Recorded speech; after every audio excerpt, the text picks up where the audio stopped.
మహిళా రిజర్వేషన్లకు line clear చేసేందుకు తీసుకొచ్చిన 131వ రాజ్యాంగ సవరణ బిల్లు లోక్సభలో వీగిపోయిన నేపథ్యంలో తదుపరి కార్యాచరణపై ఫోకస్ పెట్టింది మోదీ సర్కార్.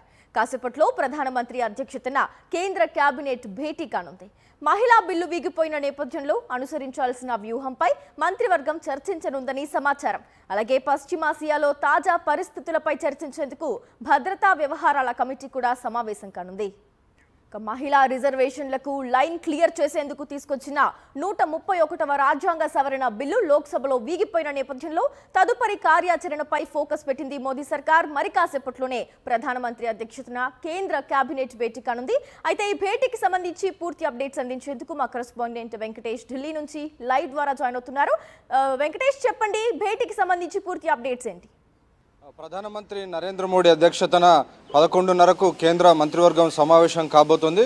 సో ఈ రోజుతో పార్లమెంటు సమావేశాలు కూడా ముగుస్తున్నాయి. సో 11 గంటల కాసేపట్లో ఈ పార్లమెంట్ సమావేశాలు సైనీ డై కాబోతున్నాయి.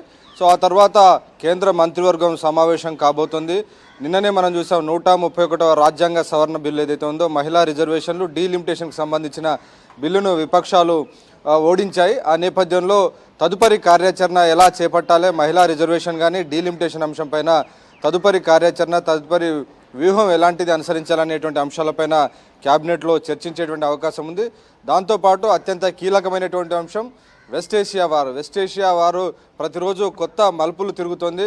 మళ్ళీ వారు మొదలయ్యేటువంటి అవకాశం ఉందనేటువంటి ఒక వాదనలు వినిపిస్తున్నటువంటి నేపథ్యంలో ఎలాంటి చర్యలు తీసుకోవాలనే దానిపైన కేంద్ర కేబినెట్, భద్రతా వ్యవహారాల కేబినెట్ కూడా సమీక్షించేటువంటి అవకాశం కనబడుతుంది. హార్మూజ్ జలసంధిని మరోసారి తాము మూసివేస్తామని ట్రంప్ ప్రకటన చేస్తున్నారు. సో ట్రంప్ పూటకో ప్రకటన చేస్తున్నటువంటి నేపథ్యంలో ఈ ఇంధన సరఫరా, ఇంధన భద్రతా అంశం పైన మరోసారి సమీక్షించబోతున్నారు. నిన్ననే ఇరాన్ అయితే ప్రకటించింది హార్మూజ్ జలసంధిని ఓపెన్ చేస్తున్నట్టుగా, యథావిధిగా చమురు, గ్యాస్ యథావిధిగా సరఫరా చేసేందుకు అవసరమైనటువంటి కంప్లీట్ ట్రాన్స్పరెంట్గా అవన్నీ కూడా సేల్ అయ్యేందుకు అవకాశం కల్పిస్తామని చెప్పి ఇప్పటికే ఇరాన్ ప్రకటించింది.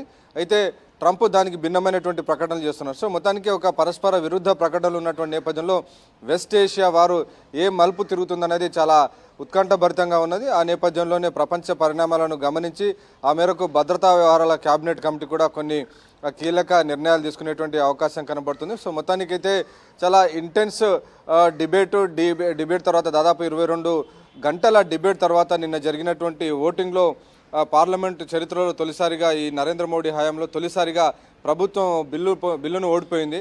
సో ఆ ఓడిపోయినటువంటి నేపథ్యంలో జరిగేటువంటి పరిణామాలు ఏంటి, ఆ అంశాలపైన కూడా చర్చ జరిగే అవకాశం ఉంది. ఒకవైపు తమిళనాడు, ఇంకోవైపు పశ్చిమ బెంగాల్ ఎన్నికల సమయంలో జరిగినటువంటి ఈ ఓటమి నేపథ్యంలో తదుపరి వ్యూహాన్ని కూడా ఇందులో కొంత ఖరారు చేసేటువంటి అవకాశం ఉంది.